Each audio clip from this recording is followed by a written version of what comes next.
Basket merupakan salah satu cabang olahraga populer dan banyak digemari di seluruh dunia. Menonton pertandingan basket pun bukan hal yang jarang dilakukan oleh masyarakat. Ketika menonton pertandingan basket, pernah nggak sih kamu memerhatikan para pelatih yang selalu ada di pinggir lapangan? Yap, dalam pertandingan basket, pelatih memiliki peran yang sangat penting bagi sebuah tim. Pada episode kali ini, Ngolahraga akan mengundang dan mengulik keseharian salah satu pelatih basket profesional Indonesia.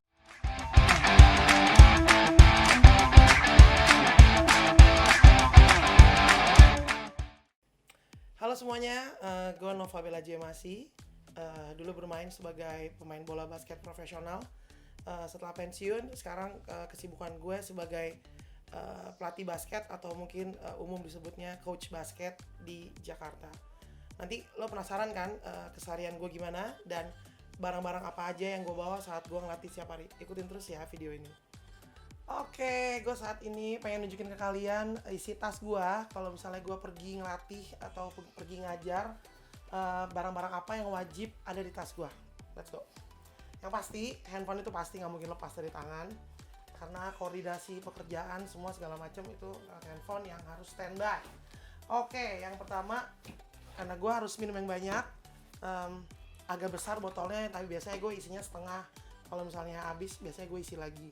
Jadi sebenarnya kenapa pilih yang segede gini? Sebenarnya gue males untuk refill bolak-balik. Tapi ternyata kalau diisinya penuh, berat juga nih taruh di tas. Tapi karena di tempat ngajar itu kan ada dispenser. Jadi biasanya gue isi dulu setengah, gue biasanya habis, tapi pas pulang ntar isi lagi. Jadi ya totalnya ya 2,5 liter juga seharian. Tapi kalau ngajar biasanya setengah. Jadi 1 liter seperempat lah kalau ngajar gitu.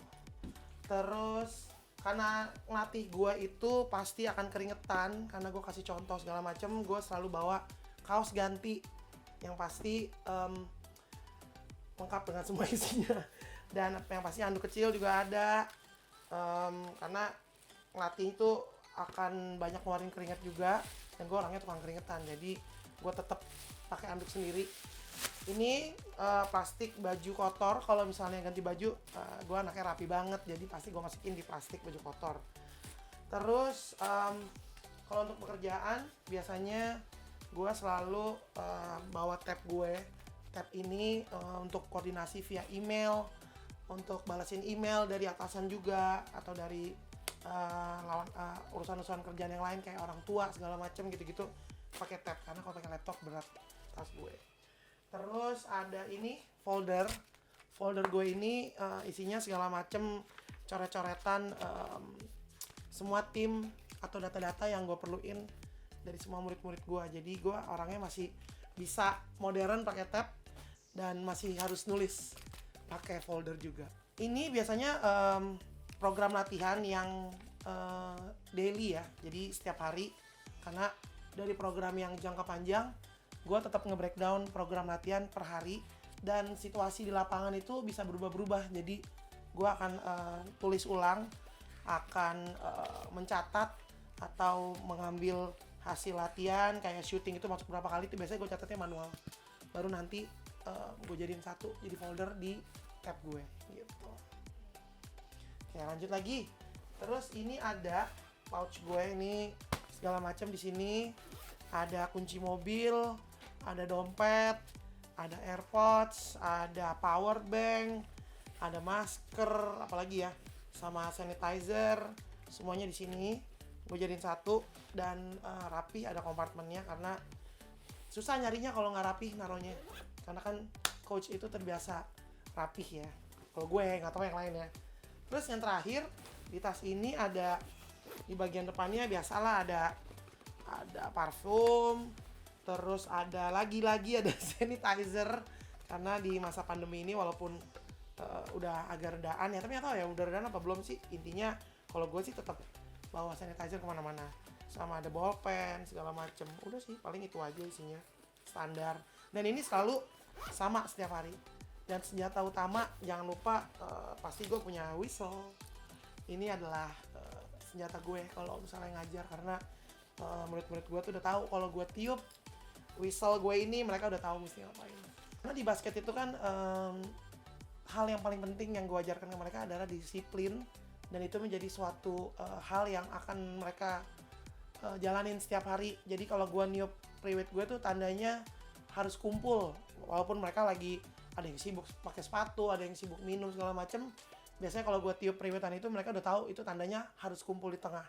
Dan selain itu kalau lagi main biasanya kan ada wasit, dan biasanya gue pakai whistle itu untuk ngewasitin juga sih. Jadi ya seperti inilah tas gue setiap hari. Kayaknya tasnya juga nggak butuh yang gede karena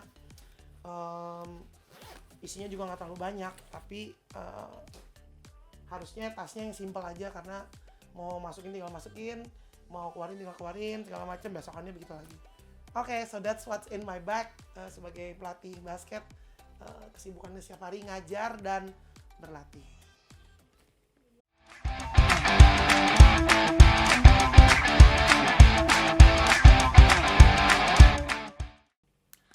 Hai teman-teman, balik lagi nih sama aku Ila di Ngolahraga. Tadi kan kita udah lihat nih apa aja sih barang-barang yang dibawa sama Coach Bella kalau misalnya mau ngelatih gitu kan. Tapi tenang aja, nggak cuma sampai di situ, karena kita nih selanjutnya bakal ngobrol-ngobrol lagi sama Coach Bella. Tapi yang pasti nggak biasa karena nanti kita ngobrol-ngobrolnya bakal ada pertanyaan, dan pertanyaan itu random gitu, dipilih sama Coach Bella. Jadi kita langsung aja nih minta sama tim olahraga di sini buat kasih pertanyaannya random. Oke, pilih satu ya. Silakan, boleh Coach Bella langsung pilih pertanyaannya. Ini. Buka. Oke, boleh dibuka. Kira-kira dapat Kira-kira dapat pertanyaan apa nih? Nah, Oke. Kenapa pilih jadi pelatih? aduh, kalau saya bisa jawab pertanyaan itu untuk jadi profesi yang lain sih enak ya. Mengapa milih jadi pelatih? Karena kan dulu awalnya memang aku kan pemain basket profesional. Emang waktu pensiun itu lagi kepikiran sih sebenarnya pengen ngapain ya gue gitu. Maksudnya bosen juga nih main basket mulu gitu. Tapi kayaknya secara nggak sengaja waktu itu ketemu temen senior yang tiba-tiba nih dia kekurangan orang sih kayaknya. Waktu itu mau pertandingan, dia megang tim sekolahan gitu. Terus akhirnya ngajakin, Bel mau nggak gitu, temenin gue gitu. Ngapain lo gitu, ngelatih. Nggak tahu deh, pada saat itu yang ada di otak gue sih lebih ke ngelatih berarti membagi ilmu, berbagi pengalaman, dan yang pasti tetap ada basketnya sih, walaupun mungkin gue nggak ikutan lari-lari lagi gitu kan, karena saat itu kayak udah capek banget gitu karir jadi pemain kan. Akhirnya nyobain, ternyata gue di situ menemukan yang namanya bisa mentransfer ilmu ke adik-adik yang lebih muda, dan dia berhasil menerapkan itu di lapangan melalui instruksi yang keluar dari mulut gue tuh kayak wow, ternyata kalau kita bisa menyampaikan sesuatu dengan tepat, itu pengaruhnya besar ya gitu. Di hal ini kan main basket, jadi ngasih tahu sesuatu ke anak yang belum ngerti suatu gerakan, dan akhirnya dia ngerti, berhasil, itu tuh rasanya luar biasa sih. Betul. Rasanya kayak wow, ternyata menyenangkan ya berbagi ilmu, dan akhirnya menjadi seseorang yang bisa ngasih sesuatu yang positif buat dia, dan akhirnya dia tetap terpacu mau jadi lebih baik lagi tuh kayak tidak terbayarkan rasanya. Jadi aku dari situ berpikiran oke deh kalau gitu, kalau emang panggilan gue jadi pelatih, ya udah jadinya aku tekunin sampai sekarang. Impactnya emang gede banget ya. Impactnya gede banget, jadi bener, pelatih itu ya. betul. Kalau aku boleh tahu itu dari tahun berapa tuh Coach? Aku tuh pensiun jadi pemain pro itu kalau nggak salah ya 2005 deh. 2006. Terus akhirnya di 2007 itu ketemu temenku itu. Akhirnya dari situ yang tadinya cuma bantu, akhirnya pelan-pelan dipercaya, dikasih kesempatan sampai sekarang deh. Jadi itu 2007 kali ya. Kurang Udah lebih. lama juga ya Lumayan. ternyata ya. Jadi udah berapa tahun tuh ya? Ada 15 tahun ada sih. Nah, berarti itu kan pertama kali ngelatih di 2007. Betul. Nah, kalau waktu itu tuh pertama kali ngelatih tuh di mana? Waktu itu aku kebetulan ya, aku lupa dikit nggak apa-apa lah ya, udah lama banget. Waktu itu yang pasti aku megang kampus namanya London School of Public Relations. Oh, LSPR. Di situ betul LSPR. Di situ debut pertama aku menjadi pelatih yang punya peranan penting dalam tim, dan akhirnya punya prestasi yang cukup baik pada saat itu, meloloskan tim kita untuk ke Kejurnas dan akhirnya naik ke Libama Nasional dari level DKI. Dari situ makin terpacu, makin termotivasi, dan semakin banyak juga tawaran-tawaran yang datang akhirnya. Tapi memang di saat itu kan masih dalam umur yang bisa dibilang muda ya, jadi pelatih. Jadi gue tuh coba untuk challenge myself not to coach tim yang memang udah jago, tapi tim-tim yang papan bawah, tim-tim yang memang talent yang nggak terlalu bagus. Di situ aku terpanggil untuk ini nih tim yang kayak gini nih yang butuh kemampuan gue gitu. Di sini tim yang cocok nih kalau gue sharing knowledge gue sebagai pemain dulu, dan ternyata it works. Jadi dari situ terus sampai sekarang nggak berhenti deh jadinya, udah 2022. Jadi emang Coach Bella nih ngajarin anak-anak yang mungkin belum begitu jago gitu ya, terus Yes. jadi diasah gitu loh bakat mereka di basket sampai akhirnya jago. Berarti kalau sekarang udah ngajar di berapa tempat tuh? Waduh, udah banyak banget sih. Tapi setelah dari LSPR itu, memang akhirnya aku tiba-tiba hijrah banyak ke international school. Oh, oke. Aku pernah di JIS, pernah di British International School, sampai terakhir akhirnya kurang lebih 10 tahun dari 2011 sampai 2021 kemarin di Raffles Christian School. Oh, oke. Itu lumayan, di situ aku belajar lagi yang namanya manajemen di sekolah. Jadi bukan sekedar menjadi pelatih basket, tapi akhirnya terjun menjadi seorang pembina yang care sama akademik juga gitu. Walaupun mungkin aku nggak ngajar akademik, tapi keluarlah slogan student athlete itu.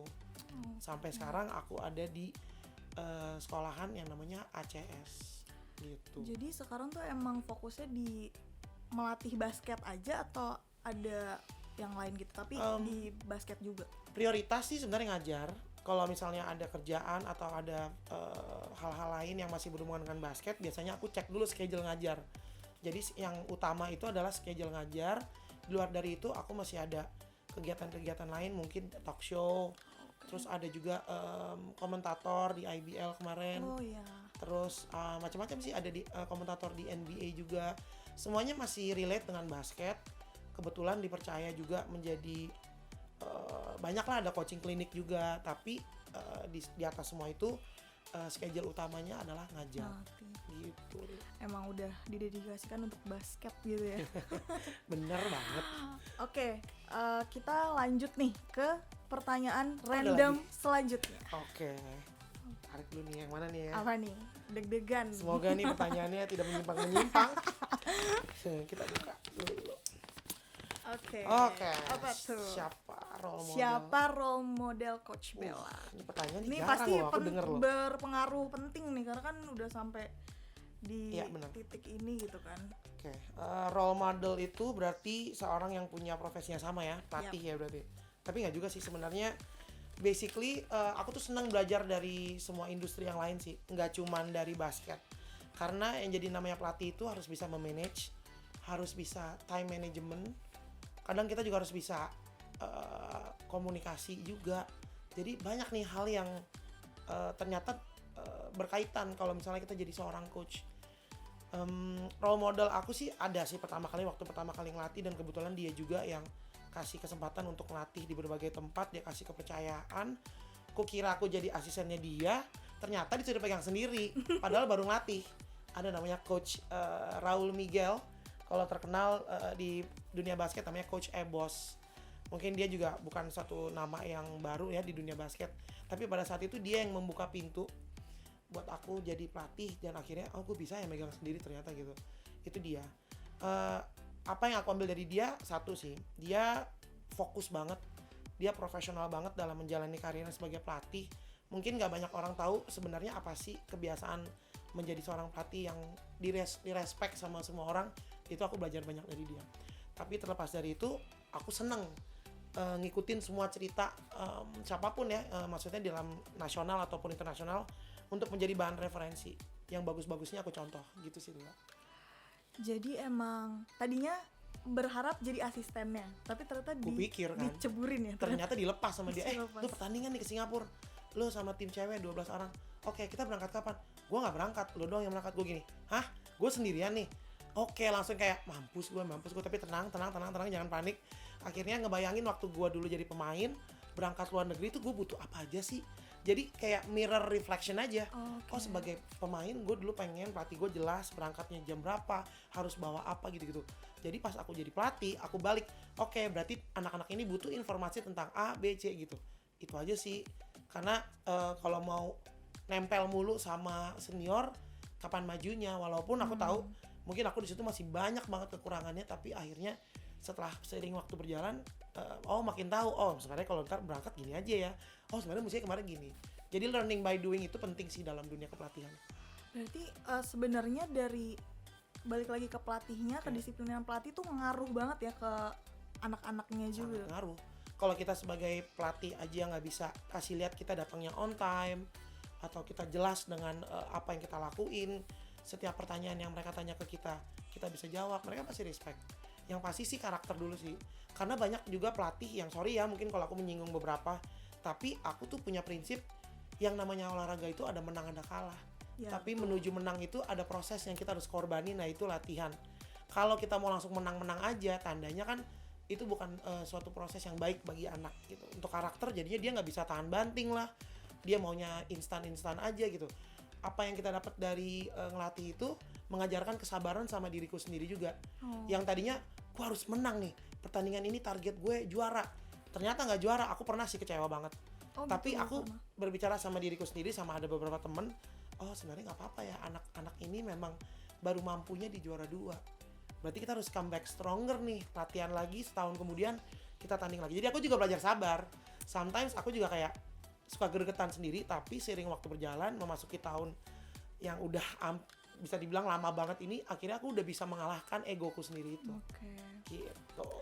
Jadi sebenarnya jadi coach pun juga nggak kayak Coach Bella gitu, kayak sekarang nggak langsung gitu loh ya teman-teman, nggak langsung yang kayak bisa kayak sekarang, pasti lewatin banyak prosesnya juga. Ya kan. Jadi pelatih kan dari awalnya juga dari pemain dulu. Dari pemain dulu. Kalau ngomongin soal pemain basket, sebenarnya Coach Bella sendiri tuh udah terjun ke, maksudnya serius ya dalam menjadi atlet basket. Itu dari kapan? Kalau karir pemain, aku sebenarnya sih bisa dibilang agak telat juga ya. Aku baru fokus jadi pemain basket tuh SMA kelas 1. Waktu masuk ke sekolah atlet di Ragunan dulu, itu baru bener-bener yang namanya basket tuh yang bener tuh begini ya latihannya. Kirain kan dulu cuman kalau SD SMP tuh seneng main basket sama teman-teman di komplek rumah. Ya skupnya masih cuman anak komplek lah gitu ya bilangnya sekarang. Tapi setelah masuk ke Ragunan diterima, dan masuk ke Ragunan itu juga ada tesnya juga. Gitu. Ada tes akademik, tes sama atletiknya itu. Ya pada waktu itu aku masih umur 15-16, itu juga termasuk telat sih. Kalau sekarang, anak sekarang umur 5 tahun aja udah basket. Muridku aja 5 tahun udah basket dong. Jadi memang seiring waktu berjalan, zaman berubah juga sih. Sekarang lebih canggih lah yang namanya ngelatih itu. Referensinya udah banyak banget. Bisa lihat di YouTube, bisa lihat di Google. Benar. Waktu aku jadi pelatih 2006-2007 itu, praktis aku cuma mengandalkan pengalamanku waktu jadi pemain. Ya? Betul. Sembari belajar juga, karena aku juga ngambil license pelatih. Aku ikut penataran pelatih. Jadi nggak ujuk-ujuk langsung latih, orang taunya aku pelatih, nggak. Jadi ada namanya asosiasi itu, pelatih mengadakan seminar, kita ikut. Jadi kita tahu nih, nggak cuma praktek di lapangannya aja, teori yang kita harus susun juga, program itu kayak gimana aku tahu semua. Ternyata emang ada, jadi harus ada license-nya juga ya? Betul, ada license pelatih yang dikeluarkan resmi dari Perbasi gitu. Jadi emang harus ikut ada pelatihan-pelatihannya Betul, juga. penataran gitu pelatih sih kita bilangnya ya. Penataran pelatih. Yes. Itu boleh tahu nggak sih, Coach? Boleh ngapain dong. aja? Penataran pelatih itu ada 3 level. License pelatih di Perbasi itu ada 3. Yang pertama yang paling rendah itu C. C itu untuk kelompok umur yang kecil-kecil. Kalau aku salah maaf ya, ini mungkin update yang terbaru, aku tahu seperti itu. Yang C itu untuk anak-anak kecil. Yang B itu lebih tinggi, di atas C itu dia bisa asisten pelatih IBL, dia bisa pegang liga mahasiswa, mungkin dia udah bisa asisten PON, bisa asisten timnas, mungkin dia bisa. Dan yang tertinggi itu license A, itu license A nasional, itu untuk dibutuhkan untuk pelatih yang pegang tim nasional, pelatih yang pegang tim IBL, pelatih yang pegang tim profesional, intinya sih gitu. Dan mungkin yang terakhir, kalau nggak salah ada license FIBA, tapi itu kayaknya udah internasional.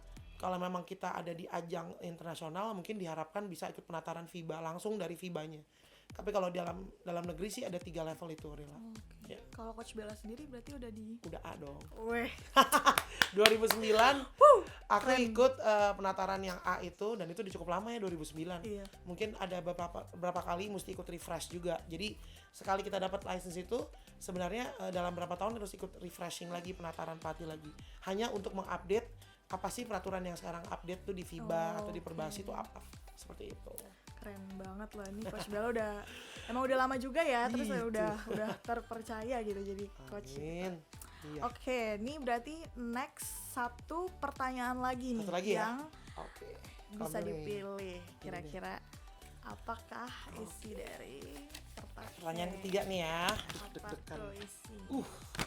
Bagus nih pertanyaannya. Seandainya nggak menjadi atlet atau coach basket, kira-kira akan berprofesi seperti apa? Waduh. Tadi kan juga sempat disebut tuh, kayaknya kalau ada profesi lain mau deh. Apa ya, kalau aku sih jujurly nggak tahu sih kalau misalnya nggak jadi atlet basket, jadi pelatih basket, gue mau jadi apa. Tapi passion gue tuh sebenarnya ada di jadi polisi.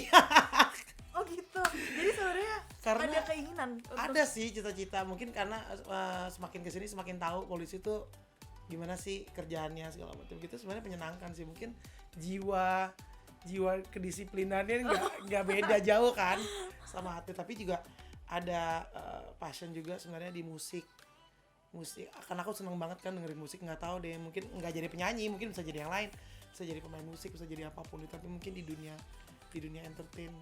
Nah kemarin juga tiba-tiba nggak sengaja ikutan ngeramein syuting ada web series gitu, terus ternyata cara eksekusinya nggak berbeda jauh juga ya, maksudnya dari olahraga gitu, walaupun memang banyak banget detailsnya yang berbeda, tapi waktu kita di set itu tuh kayak fokusnya, kayak mendalaminya, konsentrasinya tuh mirip-mirip sih.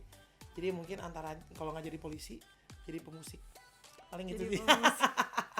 Jangan suruh nyanyi. Ternyata ada passion di musik juga, terus mau jadi polisi juga. Kemarin sempat syuting web series juga. Ada web series di Vision Plus udah keluar sih, kalau misalnya pada mau lihat anak-anak Boleh basket main film ya di situ sih. Tapi ya bukan suatu hal yang menjadi kerjaan utama sih, tetap aku akan fokus karena feel-nya beda sih pas kerja di jadi pelatih sama isi waktu kemarin sama temen-temen main film gitu. Kayak tetap sih I'm gonna stay in my career as a basketball coach. Oke. Yes. Jadi tetap akan mengabdi menjadi coach basket gitu ya. Tetap di basket. Oke, ini pertanyaan terakhir ya? Berarti ya? Ya sayang sekali ya. Udah tiga. Pertanyaan randomnya cuman ada 3 ya guys ya. Tapi tenang aja karena kita masih akan tetap berlanjut. Ini kan dari tadi kita udah ngobrolin nih soal basket, tentang gimana Coach Bella ngelatih. Kalau misalnya nih aku sama teman-teman di rumah pengen ngikutin, datang ke tempat Coach Bella. Mau lihat aku ngelatih? Iya. Boleh. Boleh nggak? Boleh banget. Jadi ngelatihnya masih di kelompok umur SD, SMP. Seperti yang tadi aku bilang ya. Jadi kalian akan banyak lihat kayak hal-hal yang mungkin ini anak bandel banget sih, tapi pas basket dia nurut banget. Oke. Nah, itu menarik kan. Jadi Menarik ntar ya banget. kita lihat aja langsung di lapangan. Oke, jadi guys jangan di skip dulu, tetap ikutin aku sama Coach Bella juga. Nanti di lapangan kita lihat Coach Bella gimana ngelatihnya. Oke, see you di lapangan.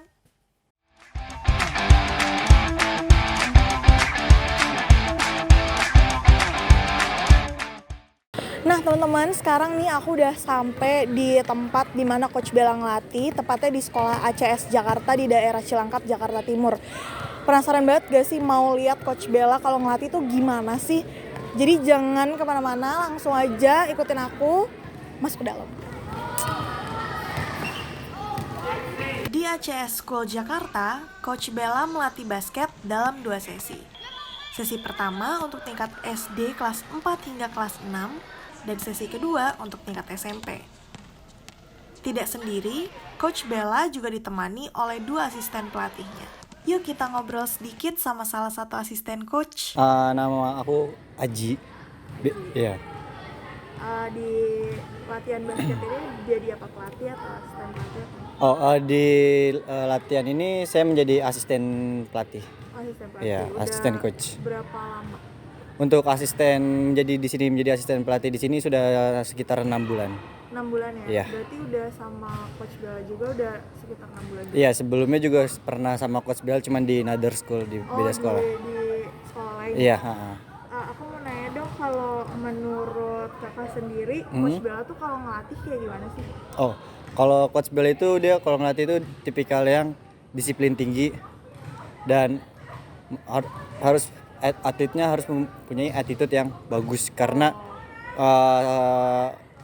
basketball itu yang pertama disiplin dan attitude bagus, dan lain-lainnya masalah drill itu sangat bagus.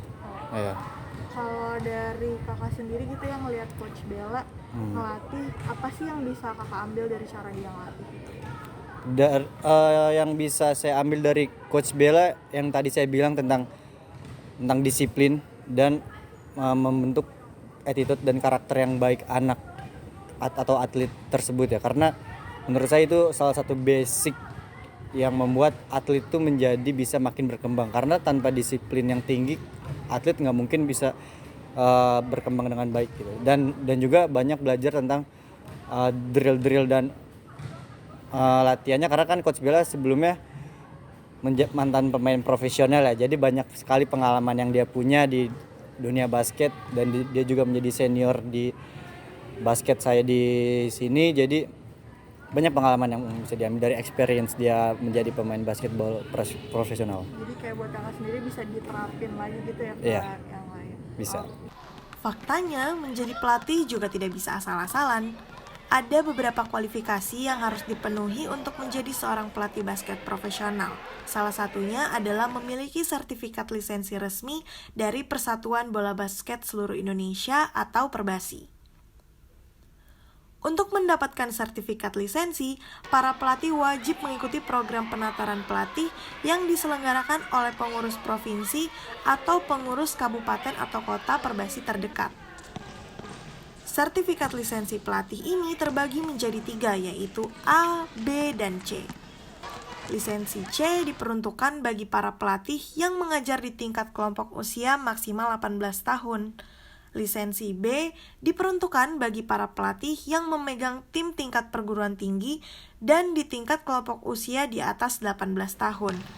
Dan terakhir, sertifikat lisensi A diperuntukkan bagi para pelatih yang memegang tim nasional dan tim liga profesional di kompetisi bola basket Indonesia. Coach Bella sendiri sudah memiliki sertifikat lisensi A loh. Oke teman-teman, tadi kan kita udah ngeliat nih gimana Coach Bella ngelatih di lapangannya. Tadi kita juga udah lihat anak-anak yang latihan dari tingkat SD sampai SMP. Nah tapi sayang banget karena latihannya juga udah selesai nih sekarang. Jadi aku juga harus pamit undur diri. Jadi sampai ketemu lagi di Ngolahraga episode selanjutnya. Dadah!